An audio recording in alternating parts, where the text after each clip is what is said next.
everybody. So this is our astrology weather forecast for November 9th, 2025. I thought we'd start off at the koi pond today for our walk and talk. And it recently cleaned out last month. Look how well we can see them. Me and the girls are out and about today. We always come by, check out the koi pond. Every day of the year. This is a relaxing place to be. Relaxing moon. We still have the moon in Cancer. Relaxing in the sense that that's the natural state of that particular force, need within us. It's in a moody state, a state where we are more apt to reach out for connection, to stabilize ourselves, to come into more of a state of managed emotions. The moon waxes and wanes, but we are also seeking to have the opposite end of the spectrum come into being. What's the opposite end? Capricorn. To have that be the balance point.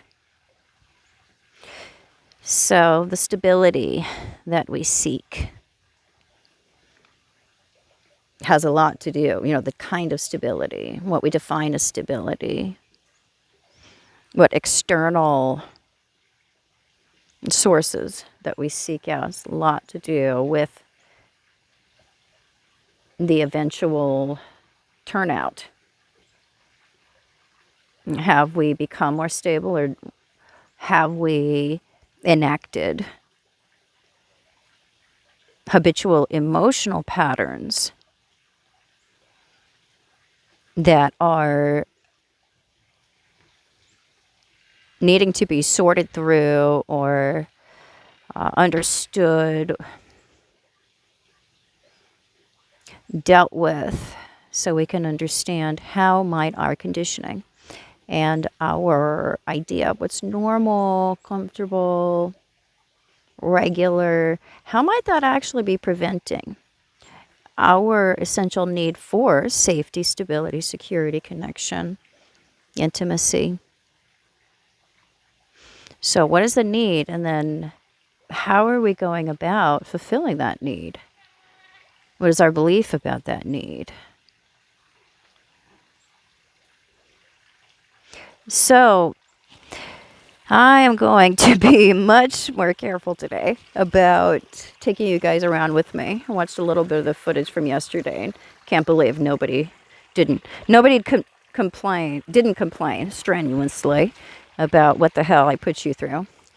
So I will try to be more careful about how, mushroom time. Try to be more careful about how herky-jerky this method of communicating with you is. And there's always the option of just turning off the video if you become too irritated. I did order a stabilizer. So, we've also got a semi-sextile between Venus and Mars today, which means we have a minor herky-jerky action of balancing our needs with others socially, romantically. Our strategery can be off when we have these more difficult aspects between Mars and Venus. Mars is our way of going after what we want, acting on that principle of what gets our blood flowing. And sometimes we can be out of step with what it is that we're going after. Girls, come this way. Come on. Mommy's going down the small path here. So there's a need to recognize what the pace of our partner is, what the pace of the other is. what and who the other is. We can be, depending on our natal nature, because it's a semi-sextile, we err either more cautiously on one side or the other, applying more force or being too reticent. Or, oh, you can see little mini ponies been about. Being too reticent or too careful in our approach. So we have to know ourselves well enough to recognize, are we pushing too hard or is it too little? Because we have to be able to adjust the throttle, and we're learning to do that with the hard aspects between Venus and Mars. But, well, because the nature of the semi-sextile, it's such a smallish blind spot that if we don't see it, we may unconsciously repeat that over and over and over, because it's not such a glaring source of conflict that we may be able to perpetuate it if we are really committed to saving that little bit of energy, because that's what it is. It's this little bit of output in the right amount, in the right condition, and in the right way, in the right frame. Come on, girls. Hold on. I'm going to move the microphone away so I'm not yelling in your faces. Come on, Violet. Come on, babies. Let me shut this gate here so Pony doesn't come out into the unfenced back 5, which we have caught her doing a few times. She's a slick one. I'll tell you what. Horses are easy. Ponies are cute, but they are entirely more intelligent, tougher, and more difficult just to deal with because of the nature of their intelligence. Ponies don't do anything unless you make them. Horses will do things because they're cooperative. They're entirely more Venusian. Ponies have a lot more Mars in them, and I think that they all have a square between Venus and Mars in their collective pony chart. There's a toughness with which we'll approach things with these hard aspects between Mars and Venus. And sometimes it can be a front, and that's where we're going wrong. Especially if we have a Mars that isn't as naturally forward as we want it to be, or archetypally it should be. If we struggle more with shyness or having the right amount of fire or aggression or passionate energy. If it's a more retiring Mars or more emotional Mars or a lazier Mars, that right from the beginning can show a difficulty in the right approach, getting the measure of passivity and aggression right. And we will make some more innocent mistakes along the way as we figure out these weirdnesses. That's what's going on today. And I mean collectively. Is we have to figure out the right amount of pressure and the right amount of acceptance. And it's not something, because it's a semi-sextile, it's not something that shows up in our life as like an overt flashing red light on the dashboard of our life. And so that's why we may not see it, we may not address it, but that doesn't mean it isn't a thing. We have to pay attention to minor aspects because they have a cumulative effect. We could do something today, we could neglect something or somebody. That's how I could come out. We could not recognize or pay homage to or spend the kind of time or attention that somebody or something or a project or a passion project or even somebody in our everyday life, because we have something else going on here, Mercury retrograde. I'll get to that bad boy in just a second. There may be something that by omission, the nature of the semi-sextile and in conjunctions, they're related to each other. Semi-sextiles are more nefarious in their persistence because it is more of a smaller blind spot that because it's not overtly keeping us from doing something, although it is, we allow it to persist.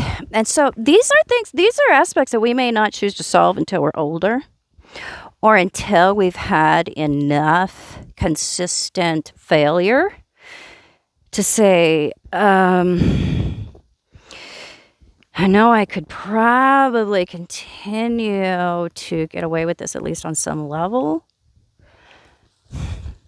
But if I want that, that means what we're going towards in terms of the opposition.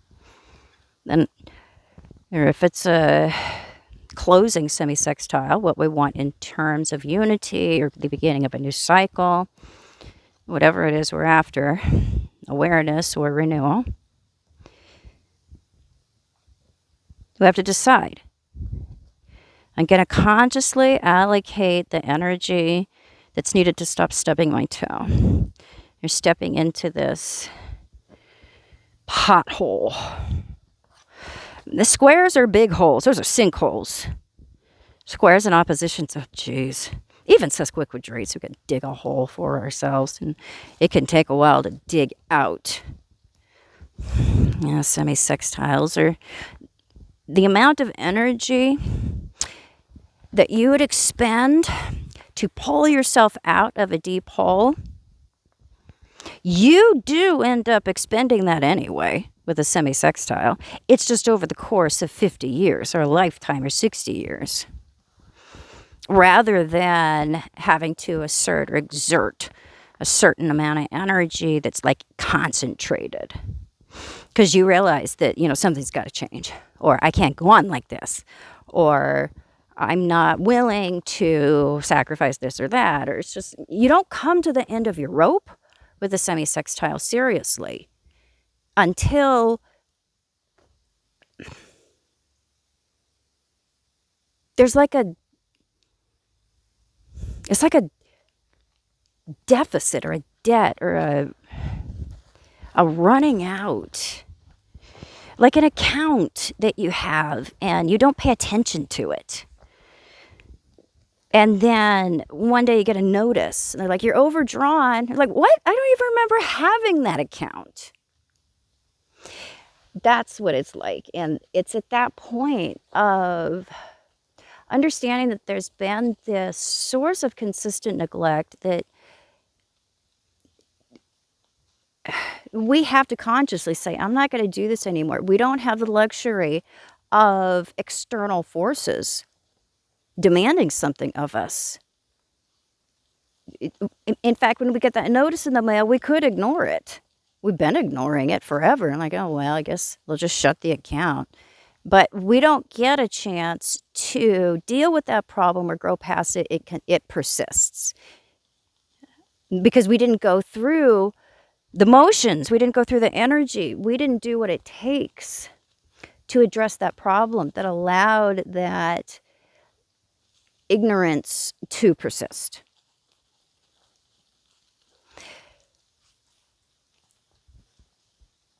So let's talk about Mercury retrograde in Sagittarius. Retrograde until 29th. Oh, yay, in the sign of travel. Oh, I am not happy to hear that. I was going to travel this month, but it looks like that's probably not going to happen for me. A lot of us are going to run into snares and snafus. I was born in Spain, so I have a Spanish birth certificate. And you have to go through this whole process to get a upgraded driver's license in America to fly. So I have to go through a lot of extra steps. And thought I gave myself enough months to do that. But now the government is shut down. So who knows how long it'll be before I get that proof of birth abroad from the State Department. These are the things that we will be running into, not just me. Things that have to do with travel. How you change because you've been exposed to something outside of your common everyday environment. Politics, beliefs.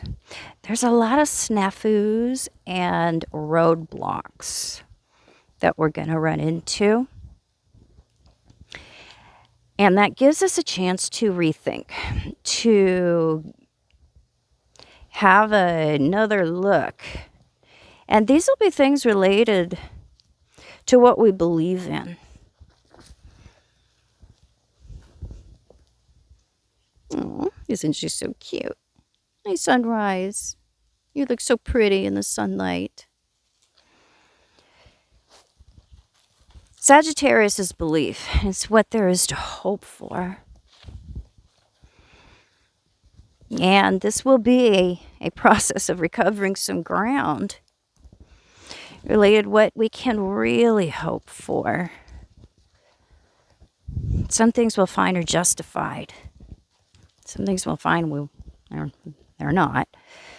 Mercury rules the opposite sign. The opposite energy. I think Mercury does fabulous in Sagittarius, and I think Jupiter does fabulous in Gemini. They could be a little funny when it comes to getting their ends met, but I like either one of them. Because Mercury in Sagittarius takes the small mind and it's expanded on because it's in the sign of philosophy. Now, yes, we can't overlook the little things, and we'll notice that. While Mercury is retrograde in Sagittarius, we might even notice that we've overlooked a little big thing, such as the nature of Mercury in Sagittarius and going retrograde. We tend to notice and take in the small constituent component parts of things in the opposite side of Gemini. The function that Mercury is meant to meet archetypally.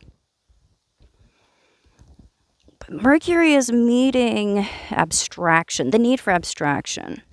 To put the small words together, Mercury is the words, in different ways that create different ideas, bigger ideas, ideas that are uncommon, ideas that are in response to our curious questions.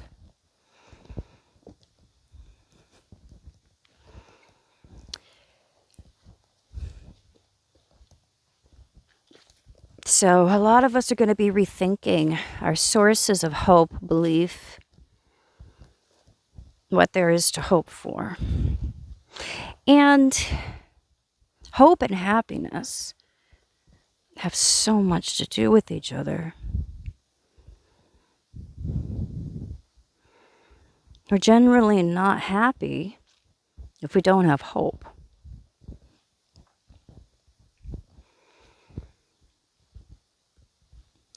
And Mercury has us reorganizing, rethinking. So we have more clear, concise understanding of what is worth hoping for. What can you realistically hope for? Jupiter, Sagittarius, This is also a sign where the word can become rather inflated. This is exaggeration. We find how the superego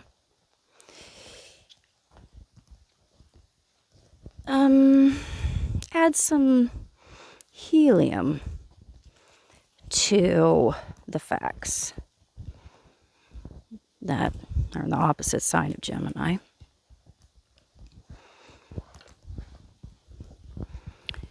So, what happened?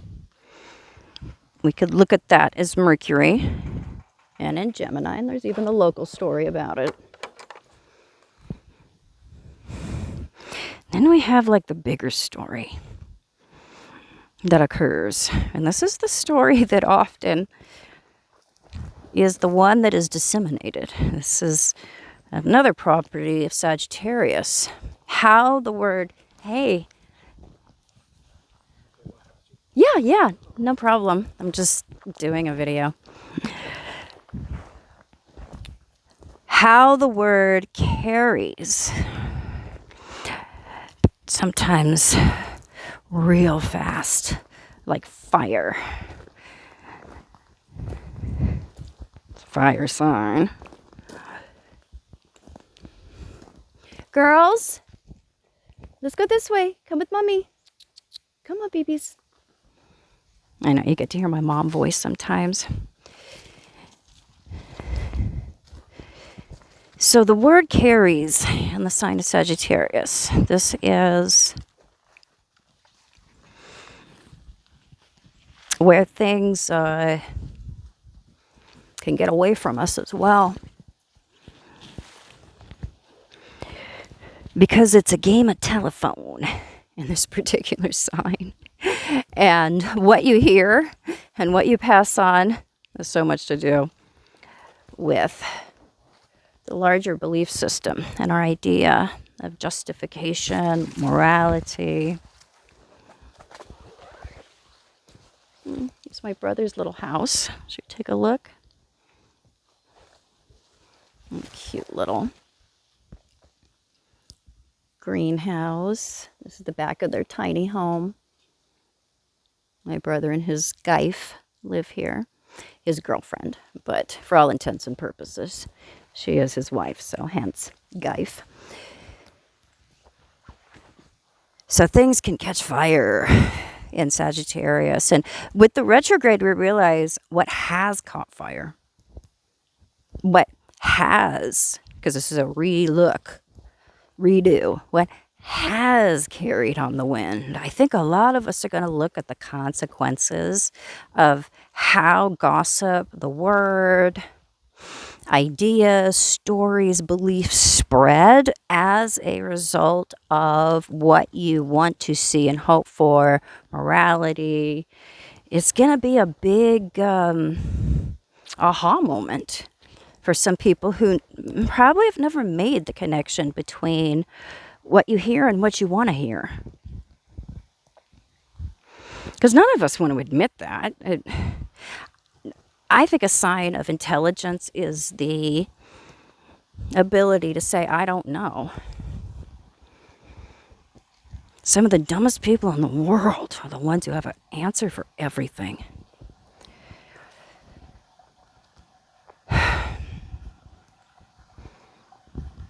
I think it's a sign of intelligence to realize your own limitations. And at the same time, not to be bound by them, maybe to be aware of and sometimes even humbled by, but Jupiter shows us that we can go beyond what previously has constricted us. But I think we have to know what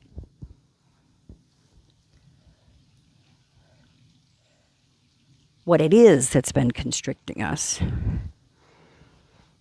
We have to really know it. We have to understand it, see it for what it is, and see our part in it, our responsibility in it. And that's really the the key to getting to the Capricorn stage is that time in life or that epiphany we come to. Usually when we're older, life has beat the crap out of us to some degree, or we've embarrassed ourselves enough times. I realize that maybe there's more that we don't know. You know, there's a lot that we do know. And I think that we assume we know more than we do know when we're young, because we don't know better. But when we come to know better, to be able to admit that takes balls. Because we have to admit that we've been wrong. And that can be humiliating, especially for a woman with Mars opposite to Jupiter. But I don't know anybody like that. Oh, this is our little family graveyard. I have little White. She was a little hen that was killed by a raccoon. Rosebud, my mom's Maltese. Sammy the kitty. Charlie, the Maltese, my daughter's dog. Sparky. Ben and Anna's King Cavalier. He died earlier this year. Looks like Anna's working on even a larger rock for him. She's quite the artist. She's been very helpful when it comes to input that I need, when it comes to artists and things that aren't just made up of stick figures. So it's interesting we've ended up here. The graveyard, the family graveyard, which Jupiter is, Sagittarius is the balm for. The answer to. We find death in the 8th house and with Scorpio. And we find the hope that tomorrow will be another day and the ability to move on. The will to live in Sagittarius. And so through our redirection of our energy, our questions, our curiosity, and through this deflationary period, while Mercury is retrograde,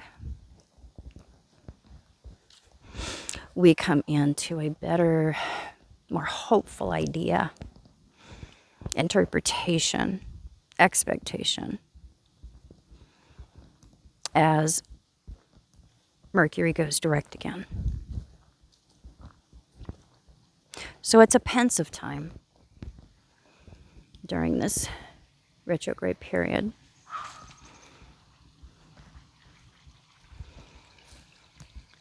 But it gives us time to see what might be more true.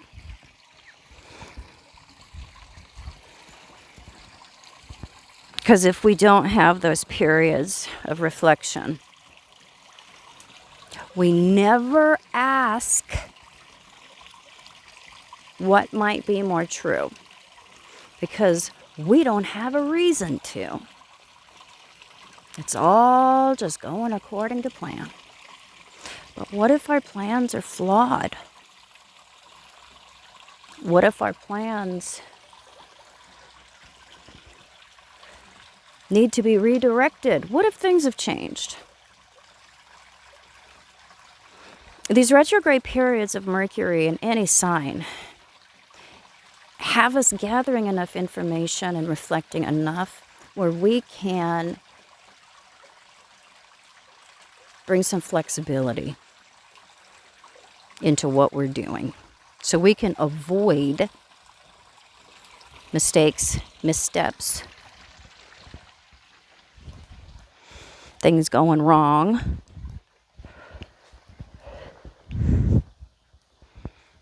And we can develop the art of living efficiently. That's what Mercury wants most of all. And through these different ways of moving forward and doing, and then reflecting upon what we've moved forward through and done, forward in retrograde motion. Girls! Sorry, guys, I have to yell in your face again. Girls, come on, let's start working home. We have these opportunities to be smarter, to understand what we're doing, to not just act in a way where we're checking off the boxes. That is a very blind, mercurial way to be. We need to be nimble, we need to be flexible, roll with the punches. Mercury teaches us that things can change, and they usually do on a day-to-day basis. Sometimes that change can be rapid, sometimes it can be a little bit slower, but the nature of life is that we have seasonal changes, yearly changes, but we have a daily change also.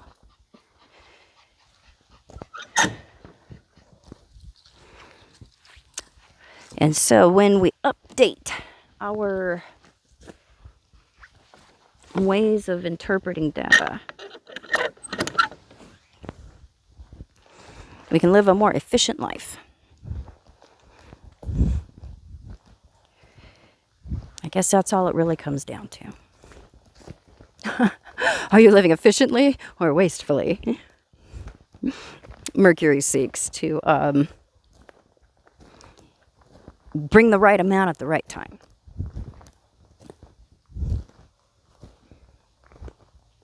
And we can be ever wasteful in Sagittarius. It's so gluttonous. So let's look at how we have wasted our own opportunities to move forward in ways that are in service to what is moral, right, and true.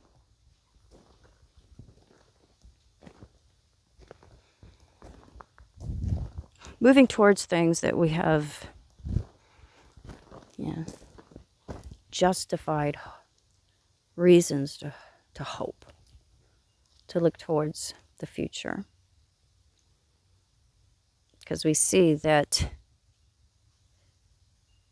there's good reason to expect a good outcome. It's just not based on what we would like to see. Our ways that we can gorge ourselves on sources of comfort. That's where we get fat and happy in Sagittarius. And we start to lose sight of what the truth is, because we're too steeped in comfort.